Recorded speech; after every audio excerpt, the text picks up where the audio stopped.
अहम खबर है, सदर आसिफ अली जरदारी ने पार्लियामेंट का मुश्तरका इजलास 10 मार्च को तलब कर लिया। जराये के मुताबिक सदर मुमलिकत ने हुकूमत से गुज़िश्ता 1 साल की कारकर्दगी रिपोर्ट भी मांग ली। सदर जरदारी पार्लियामेंट के मुश्तरका इजलास से खिताब भी करेंगे। मज़ीद जान लेते हैं डॉन न्यूज़ के नुमाइंदे इरफान सदुज़ई से। इरफान, 10 मार्च को पार्लियामेंट का मुश्तरका इजलास होगा?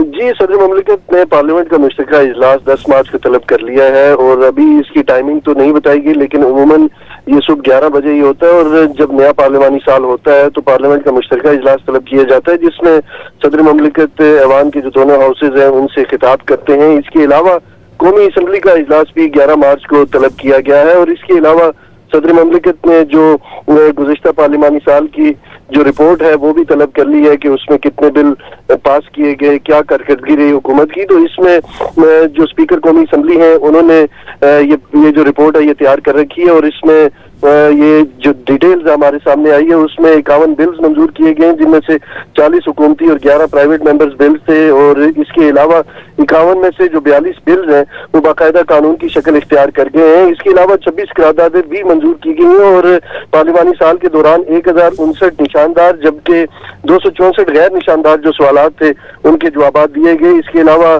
पहला जो पार्लियामानी साल था इस हुकूमत का उसमें 69 तवज्जो दिलाओ नोटिस के जवाब दिए गए, जबकि 4 जो तहरीकें थी उनको कायदा 258 के तहत जेर बहस भी लाया गया। इसके अलावा पहले पार्लियामानी साल में कायमा कमेटियों की तश्कील के बाद इनके 213 इजलास भी मुनक्किद किए गए। तो ये तमाम जो तफसीली रिपोर्ट है ये भी सदर मुमलिकत को भिजवाई जाएगी कि कैसी कारकर्दगी रही पार्लियामान की गुज़िश्ता पार्लियामानी साल में।